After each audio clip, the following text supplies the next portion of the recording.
108 બેઠકો સાથે સૌથી મોટા પક્ષ તરીકે ઉભરેલા વિજય શું 7 મેના રોજ મુખ્યમંત્રી પદના શપથ લેશે? કોંગ્રેસ અને વિજય વચ્ચે એવું તો શું નક્કી થયું કે વર્ષો જૂનું ડીએમકે સાથેનું ગઠબંધન તૂટી ગયું? જાણો બહુમતીના જાદુઈ આંકડા સુધી પહોંચવા વિજયની હવેની રણનીતિ શું છે?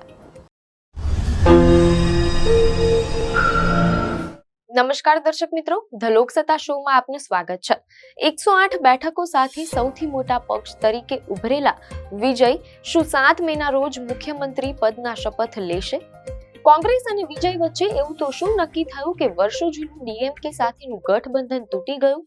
જાણો બહુમતીના જાદુઈ આંકડા સુધી પહોંચવા વિજયની હવેની રણનીતિ શું છે? દક્ષિણ ભારતના રાજકારણમાં એક એવો વળાંક આવ્યો છે જેની કલ્પના કદાચ મોટા ગજાના રાજકીય વિશ્લેષકોએ પણ નહોતી કરી. તામિલનાડુમાં છેલ્લા કેટલાક વર્ષોથી ચાલી આવતા દ્રવિડિયન પક્ષોના એકાધિકારનો અંત આવ્યો છે અને સિનેમાના સુપરસ્ટાર થલપતિ વિજય હવે રાજ્યના નવા નાયક તરીકે ઉભરી આવ્યા છે. તામિલનાડુ વિધાનસભાની ચૂંટણીમાં વિજયની પાર્ટી તમિલગા વેત્રી કઝગમ ટીવીકે સૌથી મોટા પક્ષ તરીકે ઉભરી આવતા હવે સરકાર બનાવવાની કવાયત તેજ બની છે. આ દરમિયાન સૌથી મોટો ધડાકો કોંગ્રેસ પાર્ટીએ કર્યો છે. કોંગ્રેસે જાહેરાત કરી છે કે તેઓ સાંપ્રદાયિક શક્તિઓ સામેની લડાઈના સિદ્ધાંત પર વિજયની પાર્ટી ટીવીકેને સમર્થન આપશે.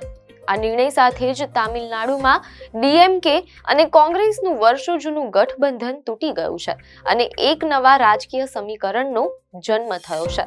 તામિલનાડુ વિધાનસભાની કુલ 234 બેઠકો પર યોજાયેલી આ જંગમાં વિજયની પાર્ટીએ બંને મુખ્ય દ્રવિડિયન પક્ષોને પછાડી દીધા છે. મીડિયા અહેવાલોમાંથી પ્રાપ્ત માહિતી મુજબ ટીવીકેને 234 માંથી 108 બેઠકો મળી છે, જે તેને સૌથી મોટી પાર્ટી બનાવે છે.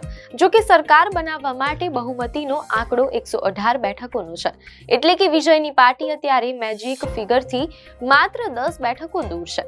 આવી સ્થિતિમાં કોંગ્રેસની 5 બેઠકો વિજય માટે અત્યંત કિંમતી સાબિત થઈ છે.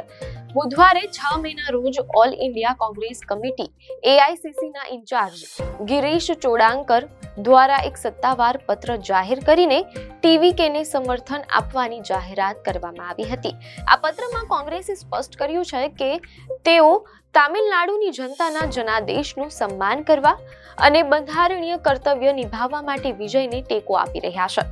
કોંગ્રેસે જારી કરેલા સત્તાવાર પત્રમાં ભારતીય રાજકારણમાં પક્ષની ભૂમિકાને સ્પષ્ટ કરતા લખવામાં આવ્યું છે કે કોંગ્રેસ ભારતની ધર્મનિરપેક્ષ, પ્રગતિશીલ અને જનકલ્યાણકારી રાજનીતિનું પ્રતિનિધિત્વ કરે છે અને તેની સ્થાપક રાજકીય પાર્ટી છે.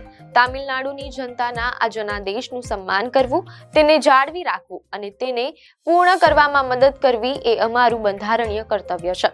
તેથી તામિલનાડુ કોંગ્રેસ સમિતિ અને કોંગ્રેસ વિધાયક દળ CLP એ સરકાર બનાવવા માટે ટીવીકેને પોતાનું પૂર્ણ સમર્થન આપવાનો નિર્ણય લીધો છે. કોંગ્રેસનું આ નિવેદન દર્શાવે છે કે તેઓ વિજયને એક ધર્મનિરપેક્ષ ચહેરા તરીકે જોઈ રહ્યા છે. કોંગ્રેસનું આ સમર્થન બિનશરતી નથી. ગિરીશ ચોડાંકરના પત્રમાં કેટલીક કડક શરતોનો પણ ઉલ્લેખ કરવામાં આવ્યો છે. કોંગ્રેસે સ્પષ્ટ કર્યું છે કે ટીવીકે સાથેનું આ ગઠબંધન પરસ્પર સન્માન, યોગ્ય હિસ્સેદારી અને વહેંચાયેલી જવાબદારી પર આધારિત રહેશે. સૌથી મહત્વની શરત એ છે કે વિજયે આ ગઠબંધનમાંથી એ તમામ સાંપ્રદાયિક શક્તિઓને બહાર રાખવી પડશે જેઓ ભારતના બંધારણમાં વિશ્વાસ નથી ધરાવતી. કોંગ્રેસે વધુમાં જણાવ્યું છે કે આ ગઠબંધન માત્ર અત્યારની સરકાર પૂરતું મર્યાદિત નથી, પરંતુ ભવિષ્યમાં આવનારી સ્થાનિક સ્વરાજ્યની સંસ્થાઓ, લોકસભા અને રાજ્યસભાની ચૂંટણીઓ માટે પણ રહેશે. આ શરતો પરથી સ્પષ્ટ થાય છે કે કોંગ્રેસે હવે તામિલનાડુમાં લાંબા ગાળા માટે વિજયનો હાથ પકડ્યો છે. પોતાના પત્રમાં કોંગ્રેસે આશા વ્યક્ત કરી છે કે ટીવીકે અને કોંગ્રેસનું આ નવું ગઠબંધન સામાજિક ન્યાયના પથ પર ચાલશે. પક્ષે જણાવ્યું છે કે આ ગઠબંધન થંથાઈ પેરિયારના સામાજિક ન્યાયના આદર્શો અને ડોક્ટર BR આંબેડકરના બંધારણીય આદર્શો પ્રત્યે દ્રઢ પ્રતિબદ્ધતા સાથે કામ કરશે તેમ અહેવાલોમાં જાણવા મળેલ છે. મીડિયા અહેવાલોમાંથી એમ પણ જાણવા મળેલ છે કે આ નિર્ણય લેતા પહેલા 5 મેની મોડી રાત્રે કોંગ્રેસની પોલિટિકલ અફેર્સ કમિટી PAC ની એક મહત્વની બેઠક યોજાઈ હતી, જેમાં તામિલનાડુના નેતાઓએ વિજયને સમર્થન આપવાનો પ્રસ્તાવ પસાર કર્યો હતો. ચૂંટણીના પરિણામો સ્પષ્ટ થતાની સાથે જ વિજય એક્શન મોડમાં આવી ગયા છે. મીડિયાના અહેવાલોમાંથી એવી પણ માહિતી મળી રહી છે કે કેટલાક રિપોર્ટ અનુસાર એવો અંદાજ લગાવવામાં આવી રહ્યો છે કે વિજય 7 મેના રોજ મુખ્યમંત્રી પદના શપથ લઈ શકે છે. આ શપથ ગ્રહણ સમારોહમાં વિજયની સાથે અન્ય 9 મંત્રીઓ પણ શપથ લે તેવી શક્યતા છે. TVK હવે બહુમતીનો આંકડો 118 સુધી પહોંચાડવા માટે અન્ય નાના પક્ષો અને અપક્ષો સાથે પણ વાતચીત કરી રહી છે. તામિલનાડુમાં આ ચૂંટણીના પરિણામોએ છેલ્લા કેટલાક વર્ષોના ઇતિહાસને બદલી નાખ્યો છે.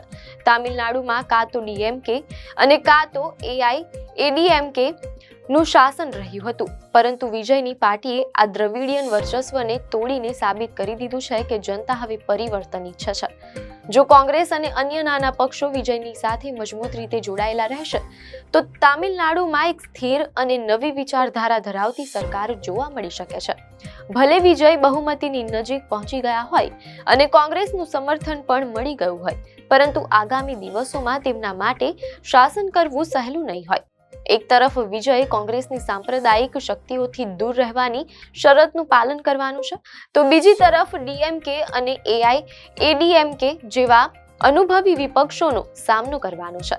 લોકોની નજર હવે એ વાત પર છે કે વિજય કેવી રીતે આ તમામ પક્ષોને સાથે લઈને એક મજબૂત સરકાર ચલાવે છે અને તામિલનાડુના વિકાસ માટે કેવા પગલાં ભરે છે. શું વિજય ફિલ્મી પડદાની જેમ રાજનીતિના મેદાનમાં પણ સુપર હીરો સાબિત થશે? આ પ્રશ્નનો જવાબ આવનારો સમય જ આપશે. આપને માહિતી સારી લાગી હોય તો વિડીયોને લાઈક અને શેર કરજો, ચેનલને સબસ્ક્રાઇબ કરજો.